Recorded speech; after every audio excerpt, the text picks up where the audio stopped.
Qualicorp acredita que tudo isso vai passar. Mas enquanto não passa, investimos mais de 14 milhões para ajudar o Brasil a combater a pandemia.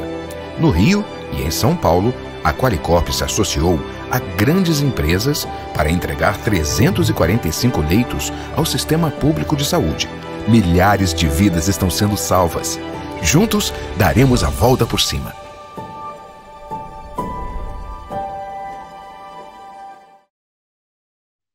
Muito boa noite, com muita alegria que iniciamos este painel nesse congresso histórico da OAB Nacional, com mais de 100 mil inscritos, e neste painel trataremos de mobilidade urbana e transporte e os efeitos da pandemia nesse setor. Para debater conosco, contamos com 3 colegas especialistas na área e que muito nos honram com sua presença. O Dr. André Gluskov Cardoso, que é mestre em Direito do Estado pela Universidade Federal do Paraná e advogado no Estado do Paraná. A doutora Elisa Salomão Amador, que é advogada e gerente jurídica de empresas no Espírito Santo e também membro da Comissão de Transporte e Mobilidade Urbana. E o nosso colega também, Luciano Aragão, advogado e doutorando em Direito Civil, professor de graduação e pós-graduação no Rio de Janeiro e também membro da Comissão Especial de Transporte e Mobilidade Urbana, a qual temos a honra de estar presidindo nesta gestão. Aliás, uma comissão criada nessa gestão justamente para tratar desse assunto que o transporte, como sabem, ele passou a ser um direito social previsto no artigo 6º da Constituição Federal. Então, vamos iniciar o nosso debate, inicialmente passando a palavra para a colega a doutora Elisa, que vai apresentar alguns aspectos relevantes em relação ao tema, iniciando aqui o nosso debate. Doutora Elisa, por favor, a palavra é sua. Obrigada, doutor Fernando. Eu iniciei esse painel aqui agradecendo a oportunidade de estar aqui junto com os colegas, com o doutor André Cardoso, com o doutor Luciano Aragão, a oportunidade que a OAB nos está proporcionando aqui para debatermos e refletirmos sobre esse tema tão comentado ultimamente, que é a mobilidade urbana. Vou iniciar a apresentação com o item transporte, um direito social na Constituição Federal. Bom, muito embora a problemática trazida pela pandemia quanto às condições e impacto no transporte coletivo, questões referentes à sua melhoria já vinham sendo tratadas a passos largos e sem muito interesse em relação ao público versus privado, mas já havia se discutindo. Nesse sentido, vamos voltar um pouco lá em 2011, quando foi apresentada a proposta e emenda à Constituição, a PEC 90, conhecida como 90, pugnando pela inclusão do direito ao transporte ao rol dos direitos fundamentais previsto no artigo 6º. Ao lado de direitos como a saúde, a educação, o lazer, a alimentação, a segurança, a moradia, a previdência social, a proteção à maternidade, por aí vai. Apesar da relevância da PEC, ela acabou se perdendo no interesse político-legislativo, ela acabou outros interesses vieram à frente, mas em seguida, em 2012, tivemos a Lei de Mobilidade Urbana, a 12.587. Ela veio com a finalidade de instituir diretrizes na Política Nacional de Mobilidade Urbana, trouxe instrumentos fundamentais para garantir a sustentabilidade, a eficiência e os deslocamentos. Veio trazendo novas promessas com relação a este tema. A problemática vivenciada no transporte, ela já vem, apesar das iniciativas voltadas a melhorias, ela só veio ganhar força e clamor da população, assim, a população de fato se energizou em 2013, que foi um fator assim no Brasil e conhecido por todo o mundo, né? Se alastrou com as manifestações em diversas regiões contra o aumento da tarifa. Claro que tinha outras questões envolvidas, mas o aumento da tarifa ela que proporcionou o grande movimento. Aí voltou-se e acelerou a PEC 90. Ela passou por uma alteração com a deputada Luísa Erundina. Aí se apresentou a proposta de emenda 74 de 2013. E, de fato, incluiu no rol dos direitos fundamentais o transporte. Passou a ser um direito social a todos. Essa proposta ganhou força mundial e rapidamente ela conseguiu, ela entrou nos olhos e foi julgada e passou. Percebe-se então que houve uma questão com a lei de mobilidade que envolve a reorganização estrutural, visando aos usuários aspectos políticos legislativos. Era evidente que seria necessário isso e uma nova forma de fazer mobilidade urbana no Brasil. A lei veio para isso, para dar força.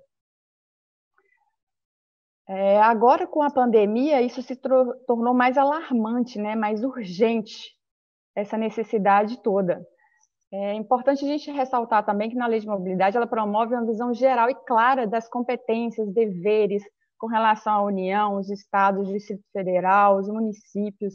Ela define regras com relação à gestão, à operação, a questões voltadas à fiscalização, à infraestrutura para deslocamentos, que isso é essencial em questões de mobilidade urbana, e que no Brasil pouco se vê a respeito. É algo muito polêmico. Então, não resta dúvida que a lei ela impulsiona novas perspectivas, trata da mobilidade urbana de uma forma estratégica, estruturada e palpável a longo prazo, não seria coisas que a curto prazo que depois se esvai, se perde no tempo. Seria algo de fato construtivo e voltado para a sociedade e melhorias, né, de toda a mobilidade urbana. Importa também, vamos ressaltar aqui, que em 2013, todas essas políticas de mobilidade urbana, elas, ainda que tivesse a priorização do transporte como um todo coletivo, a prioridade ainda era do transporte individual e ainda permanece até os dias de hoje. Apesar de todo o incentivo e todo esse clamor da gente trabalhar a mobilidade como uma forma funcional dos grandes centros urbanos aí. Tivemos uma complicação, tivemos um avanço tecnológico e novas mudanças aí que vieram a causar e a problematizar mais a questão da mobilidade urbana, que foram os aplicativos de transporte individual, e isso só agrega mais veículos no trânsito, causando mais congestionamentos. O transporte coletivo, diferente do transporte individual por aplicativo, o transporte coletivo ele está preso a políticas governamentais, que se evidenciam em muitos pontos insustentáveis, através de um ambiente extremamente controlado, regulamentado, o que será abordado até para os nossos próximos colegas aí a respeito desta questão. E aí eu faço uma reflexão agora. Faz necessário reorganizar e reeducar nossas políticas públicas. Mas como organizar isso diante precisamos compreender todo o cenário, fixar mecanismos, instrumentos administrativos, estipular políticas tarifárias que que acompanham a mobilidade e os seus avanços. A mobilidade urbana ela não pode ficar presa a planos, por exemplo, de 10 anos que se estabelecem que não há mais interferências sobre aquilo. Temos que tomar bastante cuidado com isso e acompanhar as tendências que vem sofrendo aí. Outro item que eu gostaria de abordar com vocês é a respeito da mobilidade urbana sustentável. No contexto atual, que vem sendo muito discutido com relação à questão da mobilidade urbana, na pandemia, a questão de quantidade de passageiros, a necessidade de deslocamentos diários, rápidos, tem um excesso de veículos nos grandes centros, o comportamento até dos próprios passageiros, o cotidiano, ele vem mudando drasticamente, e a pandemia trouxe alguns pontos a serem levados em consideração. Uma mobilidade como um direito social, ele impacta em todo o tempo das pessoas, seja no acesso à saúde, à qualidade de vida, ao lazer, à educação, ao trabalho, entre outros direitos que temos aí. O transporte coletivo, ele ainda é um que é o acesso e o mais fácil, o que as pessoas têm de mais oportunidade para se deslocar. Assim, é importante a gente pensar, é claro, numa inovação com relação ao setor, mas temos que pensar também em como isso se dará. Como ofertar melhores produtos e serviços em relação à mobilidade urbana quando se depende diretamente de iniciativas públicas que não acompanham a mesma velocidade. É um momento que trouxe agora uma problemática. Temos que pensar em conjunto para a sociedade. Qual é o melhor? E isso também podemos tratar na questão da mobilidade urbana. A lei, ela traz que o importante aqui, a prioridade, é do pedestre. Você oportuniza a ele a melhor acesso na mobilidade urbana. Após, vem os veículos, depois o ônibus, depois os veículos automotores. Hoje a gente está vendo totalmente o inverso, né? E aí a gente está vendo o caos se formando. Então, resta imprescindível a gente pensar numa mobilidade com a visão de integrar serviços, é claro, de reestruturar legislações de uso, de ocupação dos solos dos municípios. E isso tudo é o que traz na Lei de Mobilidade Urbana. Os princípios dela são o quê? Ofertar eficiência, eficácia e efetividade na prestação de serviços de transporte urbano. Temos que pensar nisso de uma forma social para toda a sociedade. O transporte coletivo, ele é essencial para tudo. E eu fiz uma breve explanação aqui com relação à questão dos direitos sociais mesmo. A gente tem que se conscientizar que o transporte, ele é um direito e muitos dependem dele para chegar a para sobreviver. Então, concluo dessa forma, passo a palavra para os colegas para discutir outros temas aí que teremos, e agradeço aqui o momento e a oportunidade de passar alguns pontos sobre a questão da mobilidade urbana. Muito obrigado, doutora Elisa. É muito importante essa abordagem inicial, fundamental, destacando aí o status constitucional do transporte, da mobilidade urbana e essa lei tão importante que é a Lei 12.587 de 2012, que veio regulamentar aí o tema. E agora, então, passaremos a palavra ao nosso segundo painelista, o doutor André Gluscov Cardoso, que vai apresentar a sua exposição. Doutor André, por favor. Olá, tudo bem? Boa noite a todos. Eu não posso deixar de agradecer, de fazer um agradecimento. Primeiro à Ordem, à ESA Nacional, pela iniciativa de realizar um evento tão grande, tão abrangente com relação a temas tão relevantes. Um agradecimento especial ao Fernando, que é presidente da Comissão de Transporte da Ordem, que vem conduzindo essa função de modo muito ativo e muito exemplar. Fomos colegas de faculdade, então já conheço o Fernando há alguns anos, e a posição dele na comissão tem sido muito interessante no sentido de trazer temas à discussão. E também aos colegas, doutora Elisa Salomão e doutor Luciano Aragão, pela oportunidade de discutirmos esses temas tão relevantes.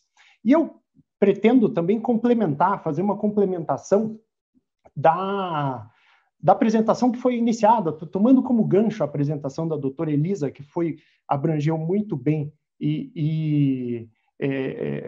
o tema da mobilidade, o tema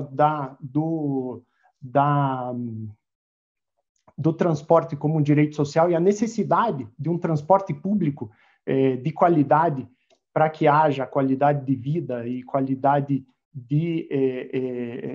das cidades, dos centros urbanos. Passando-se por esse gancho, nós vamos, então, verificar o que a pandemia nos trouxe, o que a pandemia fez com relação à mobilidade e o transporte coletivo.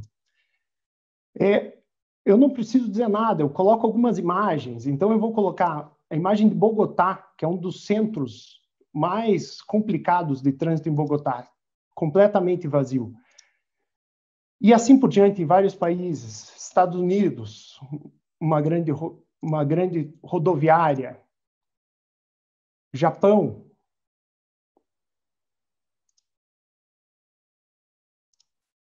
vocês conhecem, São Paulo,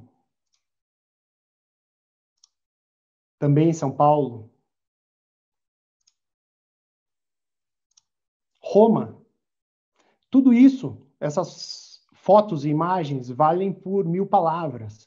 Elas mostram que o distanciamento social e que essas medidas de distanciamento social derivadas da pandemia afetaram em cheio o sistema de transporte.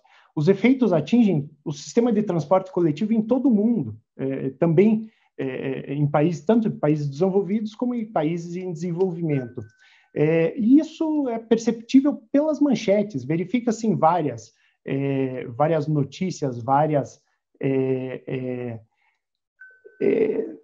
matérias que se verificam. Veja, por exemplo, o transporte de Londres, que é um dos transportes mais desenvolvidos do mundo, está tendo problemas. A Transport for London está com problemas de financiamento, e isso foi levantado. Isso é um problema que não é brasileiro, é um problema mundial. E qual a grande questão? A razão é simples, é óbvia, e atinge todos os lugares de modo uniforme. A razão, conforme indicado em Londres e aqui, é porque o sistema é financiado por tarifas. Se você não tem passageiros, você não tem tarifas, você não tem receitas. Então, a situação no Brasil também é similar. Essa redução da mobilidade, a redução e a adoção de medidas de distanciamento social acarretou a redução drástica de passageiros. E esse mapa aqui, esse levantamento produzido pela Associação Nacional das Empresas de Transporte Urbano mostra isso. Ainda em 24 de julho, ou seja, um levantamento muito recente, mostra que em vários lugares a queda do volume de passageiros, da demanda de passageiros, passa de 80%, em alguns lugares é de 100%, porque o transporte está proibido. Então, esse mapa demonstra que a situação no Brasil é caótica. As empresas e os prestadores de serviços públicos de transporte coletivo foram diretamente atingidos pela pandemia. E por que foram atingidos? Porque as medidas de distanciamento social e incentivo ao trabalho remoto fizeram essa redução drástica no número de passageiros. A adoção de medidas sanitárias adicionais que as empresas, prestadores de serviços e delegatárias devem adotar também causou um grave desequilíbrio econômico-financeiro dos contratos. E essa é a principal questão. Os contratos foram totalmente atingidos. As receitas geradas não são suficientes, são insuficientes para cobrir até mesmo os custos da operação. E há circunstâncias até mesmo agravantes. E essas circunstâncias agravantes são o seguinte: muitas vezes os concessionários e os delegatários que prestam serviço público de transporte coletivo são obrigados a adotar medidas adicionais, tanto sanitárias como de distanciamento dentro dos ônibus, dentro dos veículos, que agravam ainda mais esse custo, ou seja, são impostos custos adicionais numa situação em que já não há receitas. Toda essa situação acarreta uma situação que é classificada, legalmente classificada, cai justamente numa hipótese de caso fortuito ou força maior. É uma hipótese claramente prevista e admitida tanto pela Lei 8666 como pela Lei de Concessões, são hipóteses claramente previstas e que definem o que pode ser feito em termos jurídicos com relação a esses contratos. É possível a revisão contratual para fins de reequilíbrio, e em hipóteses extremas, seria possível até mesmo a extinção desses contratos. Só que, e voltando daí à fala da doutora Elisa, é um direito social. Se você extinguir esse contrato, ninguém vai prestar, ninguém vai assumir um contrato no meio de uma pandemia. Como vão ficar os direitos daqueles que necessitam dos sistemas públicos de transporte se houver a extinção desses contratos? Então, essa é uma questão muito relevante. E há quem fale que isso existe ainda uma discussão a respeito disso, embora seja muito menor por conta da pandemia, mas há quem fale que e alguns contratos previam isso, que o risco de demanda, o risco de número de passageiros seria um risco atribuível ao delegatário, ao concessionário, o que é algo que é inadmissível numa situação como essa, que é uma situação absolutamente anormal, que foge da normalidade com relação a situações normais de contrato, mesmo em contratos de longo prazo, como são a situação dos contratos de prestação de serviços públicos, de concessão de serviços públicos ou permissão, conforme o caso.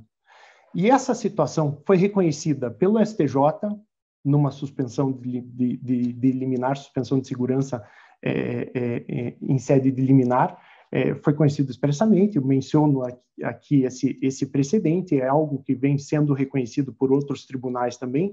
A própria AGU, num parecer específico, que é esse parecer mencionado aí, 261/2020, reconheceu que a situação de pandemia do novo coronavírus poderia ser classificado como evento de força maior ou caso fortuito, o que caracterizaria a lei extraordinária e passível, então, de reequilíbrio econômico-financeiro do contrato.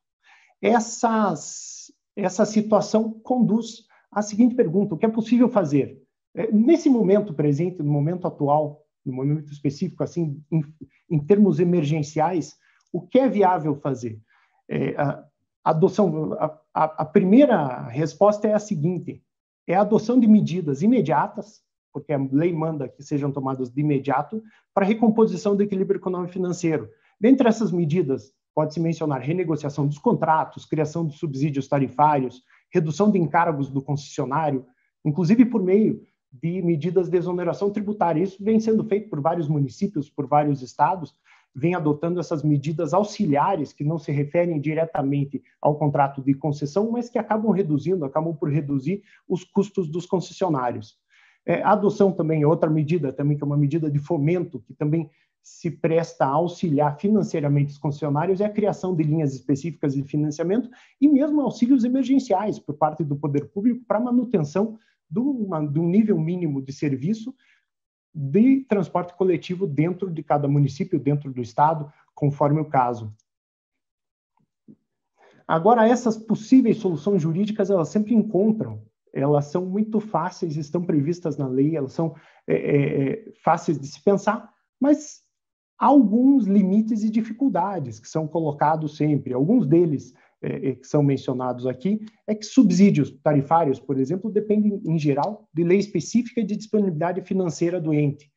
Ainda que haja a dispensa de observância estrita à lei de responsabilidade fiscal por conta das declarações de emergência por conta da pandemia, ainda assim é necessário disponibilidade orçamentária. Se o ente público, o poder concedente, não tem caixa, não há como conceder subsídio, senão um subsídio de papel que não se prestaria a nada.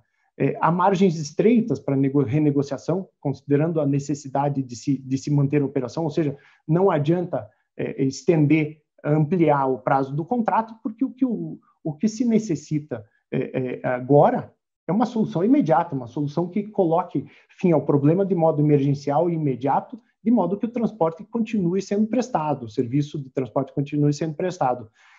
A inviabilidade, então, isso conduz também à inviabilidade de soluções tarifárias. Não é possível, por exemplo, majorar a tarifa. Majorar a tarifa seria uma situação muito complicada nesse momento para fins de reequilíbrio, porque você não tem elasticidade tarifária, você não conseguiria aumentar a tarifa porque você já não tem passageiros. Então, você aumentando a tarifa, você reduz ainda a perspectiva de passageiros.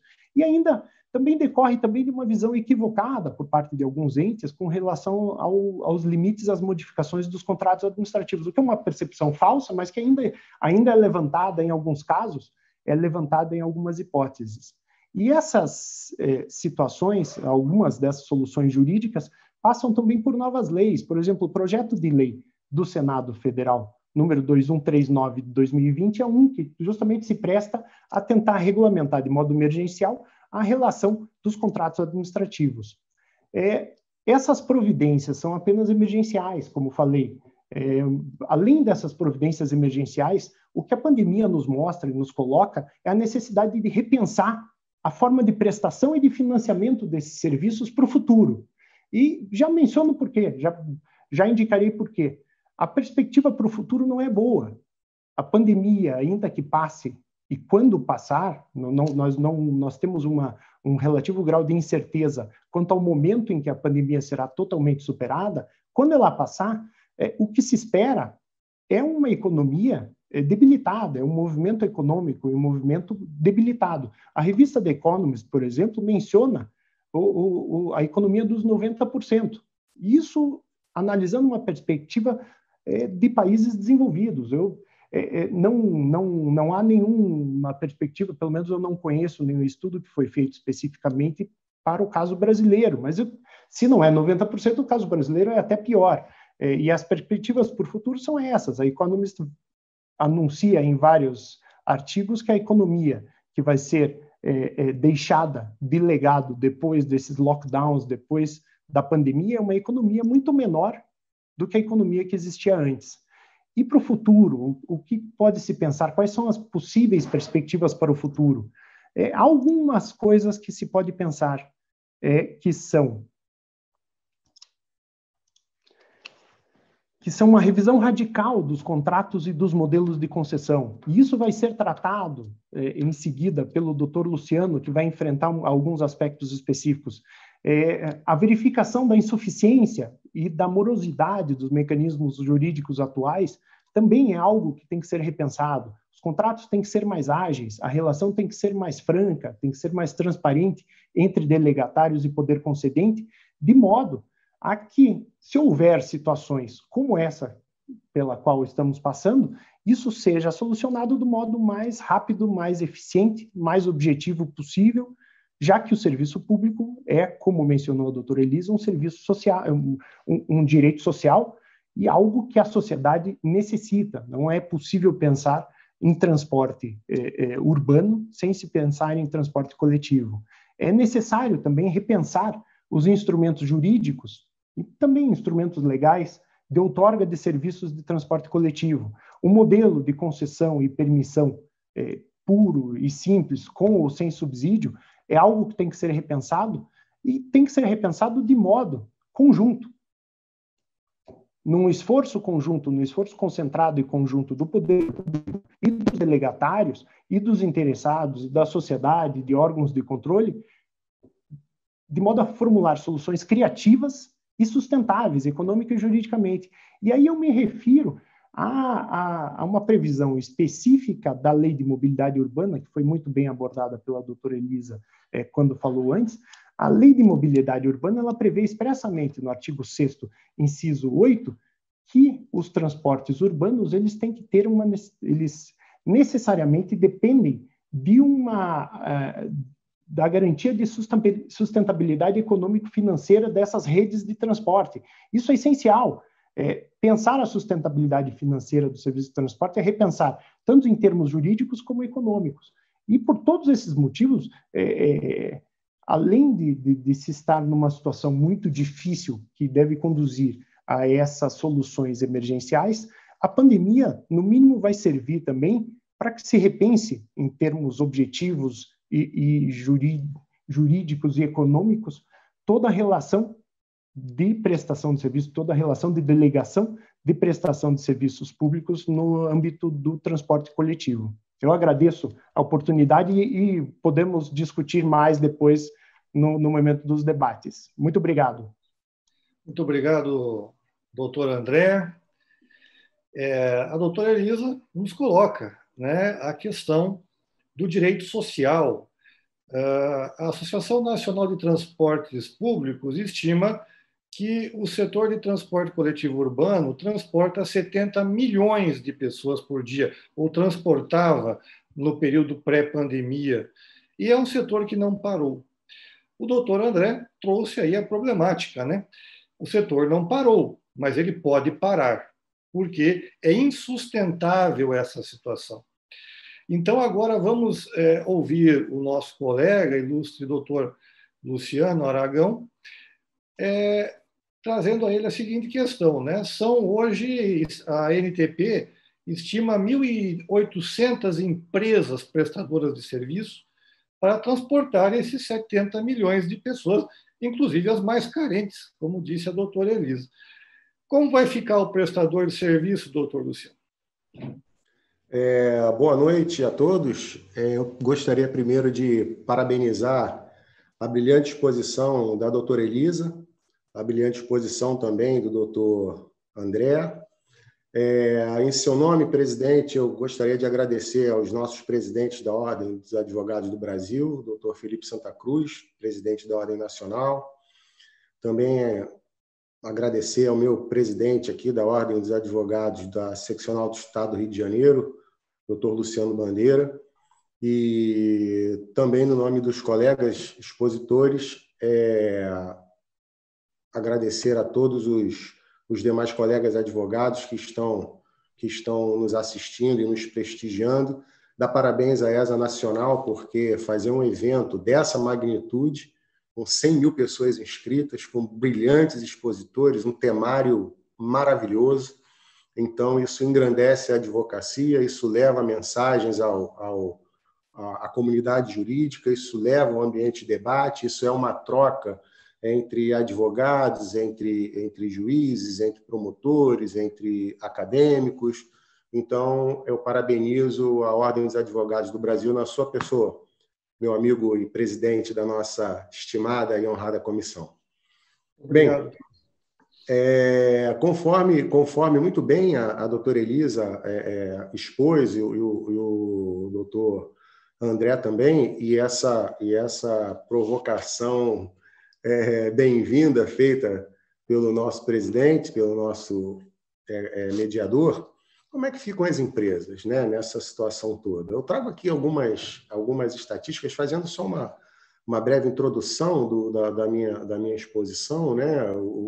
Muito embora seja um debate jurídico, eu trago um pouco aqui mais de estatísticas, de mazelas do setor, que vai estar ligado um pouco ao direito das cidades. Nós vamos falar um pouco também de alguns princípios constitucionais, principalmente de bem-estar social, principalmente de dignidade humana, porque, como a Elisa muito bem ressaltou, nós estamos falando de um direito social, de um direito da sociedade a ter não só o mínimo existencial, porque o mínimo existencial ele tem que ter também o mínimo de qualidade. Ter o mínimo de qualidade significa ter o mínimo de investimento nesse setor, né, que nós vamos traçar por isso aí. Então, eu vou primeiro trazer algumas estatísticas, tangenciar um pouco sobre o direito das cidades, falar um pouco sobre os contratos administrativos, o doutor André, mais claro que não de forma tão brilhante quanto você expôs, como especialista do tema, e depois finalizar com um cenário também a respeito da crise da Covid nesse segmento. Queria destacar que nós estamos falando aqui, principalmente, sendo membro da comissão, eu sou presidente da Comissão de Transportes aqui da Seccional do Rio de Janeiro e membro da comissão da OAB Nacional. O que nós estamos, pelo menos, tratando e destacando aqui é a questão do direito social e do risco de um segmento, de um serviço público considerado essencial, não pela doutrina, não por construção doutrinária pretoriana, mas por dispositivos constitucionais, né? Está lá na Constituição Federal, se não me engano, no inciso 5 do artigo 30, salvo engano, aqui nas constituições estaduais também, elas repetem essa essencialidade. A própria lei de greve também coloca que o serviço público do transporte coletivo por ônibus ele também é um serviço essencial, e por ser essencial ele é contínuo, e é claro que a essencialidade, a continuidade está ligado diretamente à essencialidade, e por isso ele não pode parar, porque ele é essencial. Mas o que nós estamos assistindo antes da pandemia e agora na pandemia é o risco de um setor que já estava num risco muito grande colapsar. Né? Eu até entendo que já colapsou. Agora, com o prazo de 120 dias passando da ajuda do benefício especial de emprego e renda do governo federal, as empresas não vão ter a menor condição de honrar seus compromissos, principalmente da folha de pagamento, como muito bem destacou o doutor André, porque há uma retração econômica, nós ainda estamos no meio de uma pandemia, e a demanda caiu de forma absurda, e as empresas estão com seus custos aí todos eles instalados, porque as prefeituras pedem que, por uma questão de direito sanitário, que os ônibus andem com 100% da frota, com 50% de ocupação, ninguém podendo ficar em pé, enfim. Esses são os nossos problemas atuais. Mas eu vou voltar um pouquinho, só para trazer uns números para o nosso debate final, presidente, que é o seguinte: o transporte de passageiro por ônibus ele está presente em 2.901 municípios da federação. Né? Ele ainda porque transporta, aqui no Rio de Janeiro, no estado do Rio de Janeiro, 75% das pessoas que são transportadas diariamente são transportadas por ônibus. Né? Esse número pode variar um pouco para mais, um pouco para menos, mas a média é essa. 85,7% das viagens feitas por todos os modais de transporte coletivo terrestre, né? Transporte coletivo terrestre, 85,7% é realizado pelo meio por ônibus, pelo modal ônibus. São 191,4 milhões de quilômetros percorridos por mês. Então, esses são os nossos números. Então, isso significa que o ônibus ainda é o principal condutor do crescimento econômico das cidades. Por quê? Porque ele induz ao crescimento econômico. No momento que você tem transporte coletivo, você cresce os bairros, você cresce o comércio e por aí vai. Então, esse tipo de modal ele ainda é o principal condutor.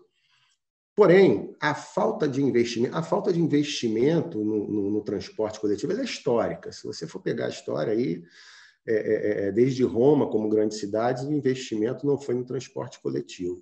E no Brasil não foi diferente também. Né? No Brasil não foi diferente. O investimento, como a doutora Elisa muito bem falou, de 2006 a 2012, mais ou menos, nós tivemos um grande incentivo à compra de carros de passeio, nenhum investimento no setor do transporte coletivo, nenhum crescimento. Isso mostra aí nas estatísticas o quanto que cresceu o número de veículos na rua. O incentivo a esse tipo de transporte individual gera um colapso muito grande nos centros urbanos. Para que vocês tenham uma ideia, o tempo de deslocamento nas grandes cidades, eu vou citar aqui 3, Rio, São Paulo e Brasília, estou falando isso antes da pandemia, né? Porque senão o que o doutor André mostrou ali, as cidades vazias, e eu não estou dizendo aqui de engarrafamento. Então, eu estou falando de um período antes da pandemia. O tempo de deslocamento casa-trabalho no Rio de Janeiro é 49,54 minutos, São Paulo 45,67, Brasília 41,9%. Engarrafamentos, eles aumentam em 25% o custo da tarifa. E conforme o doutor André muito bem falou, a política tarifária nossa, que está lá, inclusive, na Lei de Mobilidade Urbana, que o nosso presidente falou, que é de 2012, uma lei recente, ela é totalmente custeada pelo usuário, pelo passageiro. E quem é esse passageiro? É a população mais carente, principalmente aquele da economia informal, porque aquele que é empregado registrado, ele ainda tem o Vale Transporte que é pago pelo empregador, ele só subsidia lá 6% do seu salário, mas aquele que é o empregador, aquele que é o trabalhador informal, custeia 100% do próprio bolso, inclusive as gratuidades, e nisso você já vê aí a inversão do solidarismo social, que é um princípio, está lá dentro dos princípios fundamentais da República. Você vai lá como fundamentos da República no artigo 3º, se eu não estou enganado, inciso 1, está lá o princípio do solidarismo. Então você tem essa inversão em razão de uma política tarifária totalmente defasada. Nas cidades europeias e até aqui na América Latina, você tem subsídios tarifários de mais de 50% da tarifa. Então, quando você tem engarrafamentos, você tem um custo a mais na tarifa de 25%. Por quê? Porque você aumenta a velocidade comercial, né? Você, quando não tem investimentos nas cidades em mobilidade urbana, em transporte coletivo, você tem maior tempo de deslocamento, você tem maior gasto com insumos, e aí eu estou falando de diesel e todos os insumos que o ônibus tem, pneu, lona de freio e por aí vai, né? Com redução da velocidade comercial. Você tem um prejuízo para as cidades e para o usuário, porque o engarrafamento faz com que as cidades, e aí isso foi uma grande culpa do incentivo ao transporte individual, porque quando você já tem uma cidade engarrafada, o que acontece? Aquela população que tem condição de pagar uma tarifa, tem um custo maior, ele consegue andar com transporte por aplicativo, porém, ele engarrafa mais a cidade e as cidades são obrigadas a construir mais ruas que logo estão engarrafadas de novo e você não tem a solução. E a tarifa cada vez mais cara. Um exemplo disso nós temos aqui a falta de investimento, um excelente modal que no Rio de Janeiro ganhou prêmios, inclusive na questão das Olimpíadas, que foi o nosso BRT. A falta de investimento público no BRT fez com que hoje você tenha falta de segurança pública, as estações fechadas, evasão e tudo mais. Eu tenho que dar uma aceleradinha porque o meu tempo está ficando curto, né? Advogado gosta de falar muito, tem esses problemas aí. Então, a priorização do transporte coletivo, ela é necessária para o desenvolvimento das cidades e para uma melhoria da qualidade de vida das pessoas, diminuindo o tempo de deslocamento, diminuindo o custo tarifário, melhorando a qualidade do transporte coletivo, principalmente no que diz respeito à frota. No que diz respeito à legislação, o doutor André falou muito bem isso, deixa eu ver meu tempo aqui, falou muito bem isso. O que acontece? Nós temos um direito administrativo totalmente arcaico, ainda que preparado para essa questão de pandemia, porém, você tem licitações de 15, 20 anos que se faz um projeto básico, onde você fica amarrado naquele projeto básico. Só que você tem um tempo de tecnologia hoje muito grande, muito rápido. Então, o que em 5 anos, vamos pegar 5 anos para trás, não existiam aplicativos, não existiam uma série de plataformas que hoje existem. E aquele que participou de uma licitação, hoje está amarrado a esse projeto básico e a tecnologia está andando. Então, até onde, na verdade, é a fronteira, o limite do risco do negócio? Se você tem um direito administrativo arcaico e se você tem a tecnologia voando. A questão da disrupção, eu trago aí o caso do Buzzer, né? Você tem lá aplicativo por demanda, o transporte não é contínuo, ele só faz as linhas que ele quer fazer. Se teve demanda, ele leva, se não teve demanda, ele para. E o transportador regular, que está ali casado no processo de licitação, num contrato administrativo, ele tem que fazer a questão da concessão, ou seja, o equilíbrio da concessão. Linhas ruins para atender a população, porque é uma questão social, conforme a doutora Elisa falou, tem que ir lá buscar aquele aquele munícipe que está lá na ponta numa linha totalmente deficitária, e equilibrar isso com as linhas boas, enquanto outros só ficam com as linhas boas. Então, isso está fazendo com que o transporte coletivo ele entre em colapso, certo? Com isso, qual é a consequência disso, né? Da falta de investimento, de um direito administrativo arcaico, de não pensar no transporte coletivo como prioridade. Aqui na cidade do Rio de Janeiro, nós já temos 14 empresas que fecharam as portas e 3 com pedido de recuperação judicial. Pós-Covid, a gente não sabe em que número vai chegar. Eu não peguei os números de todo o Brasil para saber quantas empresas já quebraram, mas várias são essas. Por quê? Porque não tem incentivo. E nós estamos falando que isso vai refletir na sociedade, porque são 85% das pessoas são transportadas por ônibus. E para finalizar dentro aí desses meus 30 segundos, doutor Fernando, o que eu vejo com a questão da crise da Covid? Estimando em 8 a 12 meses o tempo de crise, doutor André, que eu acho que vai um pouco mais, né? A Covid, a meu sentir, ela pode ser ou o anjo da morte, ou seja, o setor vai acabar, ou ele vai ser o anjo de luz que vai dizer o seguinte: olha, o transporte coletivo durante a Covid e pós-Covid não sobrevive sem subsídios. E eu acho que é essa a grande lição que a Covid vai deixar para todos nós. Meu presidente, eu acho que eu passei aí 5 segundos do meu tempo e estou aqui para ser penalizado por isso. E agradeço a todos pela paciência. Muito obrigado. Muito bem, parabéns aí ao nosso colega doutor Luciano. O tema realmente ele é muito sério, a situação ela é grave, ela é um desafio muito grande para todos, não só para os operadores jurídicos, evidentemente, mas também para o poder concedente e para as empresas que empregam muita gente, né? Nós temos aí aproximadamente 400 mil pessoas empregadas nos sistemas de transporte coletivo, segundo dados da ANTP, e isso nos traz uma questão, né? A doutora Elisa falou no início, e nós não cansamos de repetir, é um direito social, está no artigo 6º da Constituição. O doutor Luciano terminou aí também com uma provocação, de certo modo, né?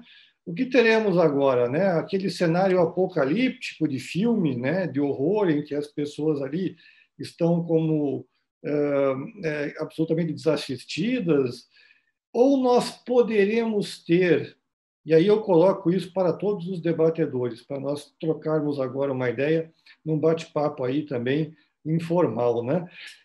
Nós teremos aí um cenário apocalíptico ou a crise grave porque passamos nesse momento e porque o setor passa nesse momento pode deixar um legado positivo de uma nova racionalidade na gestão desse setor, que muitas vezes é atacado, algumas vezes com justiça, outras não, né? O ônibus é a parte visível de um complexo de mobilidade e muitas vezes o povo joga pedra, metaforicamente falando, ou até realmente falando, no ônibus, mas não é só o ônibus, tem onde ele transita, né? Tem o engarrafamento, como foi destacado, tem o buraco na via, tem os problemas de planejamento urbanístico. Então, eu queria ouvi-los se essa crise gravíssima, porque passa o setor, pode trazer um legado positivo. Qual é a opinião dos colegas? Doutor André, doutora Elisa, fica à vontade aí. Acho que trouxe... Começar quem quer. Por favor, pode começar, Elisa. Rapidinho. Vamos lá. Acho que trouxe uma consciência, né, do real gravidade do nosso transporte coletivo. Acho que a sociedade como um todo está olhando para ele com outro olhar, a essencialidade dele, olhando para aquela pessoa que só tem como opção o transporte coletivo e vendo se importando com uma cidade mais sustentável, mais organizada. Não existe possibilidade dos congestionamentos. Se tiver mais carro, mais moto e no trânsito, você não consegue circular mais. Fora a questão ambiental, é a consciência mesmo, acho que isso vai ficar. É claro que depende de todo mundo, de nós aqui que estamos envolvidos no setor, de lembrar constantemente a essencialidade do transporte coletivo, o que ele proporciona para toda a sociedade, não deixar se esvair, né, com o tempo da pandemia. E é isso, eu acho que não pode se perder, mas foi um momento crucial aí, independente de ser na pandemia, mas eu acho que pode surgir boas ideias aí e um olhar mais significativo para o transporte. É muito interessante, né? A doutora destaca que o transporte coletivo, se priorizado, ele é ecologicamente correto, né? É claro que isso não pode se dar a qualquer custo, né? Nós temos empregos, nós temos vidas, nós temos famílias, mas também a ecologia, o meio ambiente também é favorecido com uma redução do número de veículos individuais e com o aumento da demanda do transporte coletivo, sendo que o transporte coletivo deve atender bem essa demanda. E aí, doutor André, qual a sua opinião no que diz respeito a uma nova modelagem contratual? Vamos voltar, então, a essa questão, né?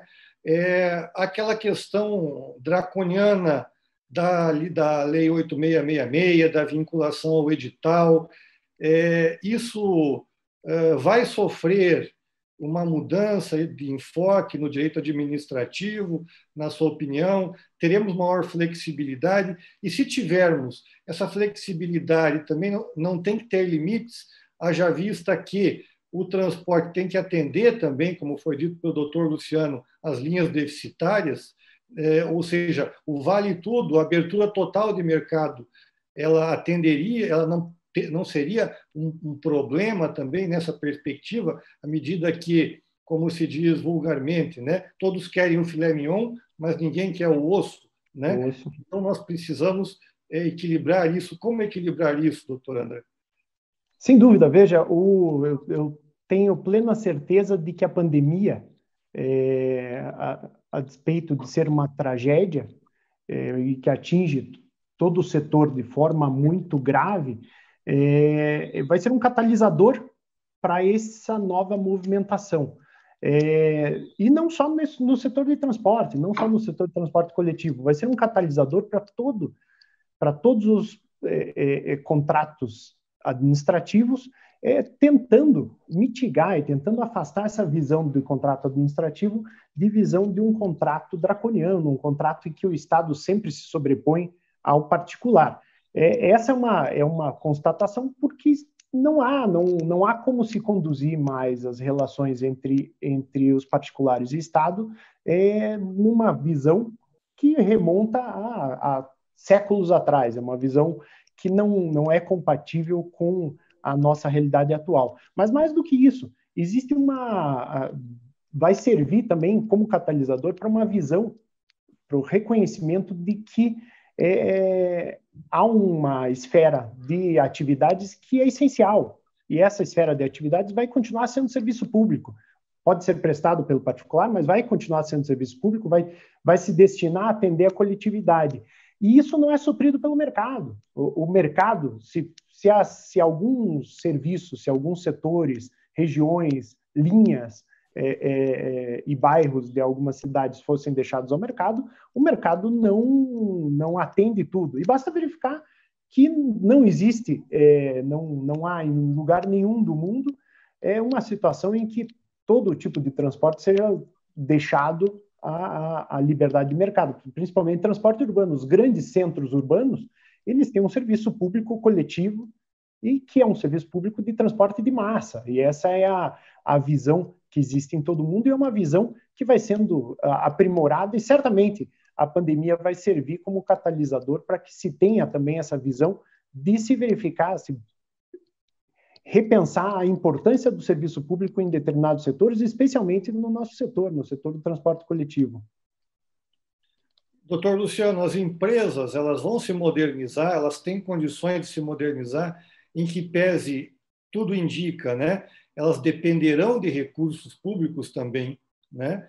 E isso vai exigir um compliance, vai exigir uma série de outras medidas de gestão privada, nessa parceria entre o privado e o público, que talvez aí se mostre como sendo o futuro para manter-se viável o transporte, ou seja, não apenas o usuário pagar o serviço, mas também o Estado.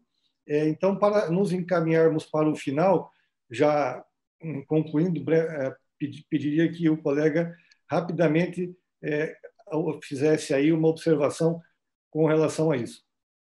Sim, um minutinho. Eu primeiro gostaria de dizer que eu me alio aí ao que a doutora Elisa falou, que o doutor André também falou.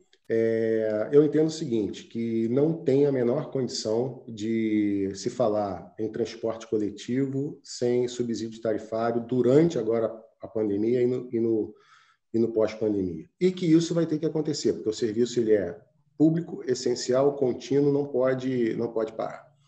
Com relação à sua pergunta, já me caminhando para o final, presidente, penso que quando chegar o subsídio, as coisas terão que ser... A gestão tem que mudar, a forma de gestão, a questão de transparência, tudo isso vai ser uma via de mão dupla, o que só vai ser melhor para o setor e principalmente para os usuários. Muito bem, então, muito obrigado aos colegas, doutor Luciano Aragão, do Rio de Janeiro, doutora Elisa Salomão, do Espírito Santo, doutor André, do meu estado natal, Paraná. Eu falo aqui do Amazonas. Agradeço a ESA também, na pessoa do doutor Rony, na pessoa do doutor Felipe, também nossas homenagens pela iniciativa, e o meu amigo Beto Simonetti, também um agradecimento especial pelo apoio que tem dado à comissão. A todos uma boa noite, muito obrigado e fiquem com Deus. Boa noite. Um abraço, boa noite a todos. Obrigado.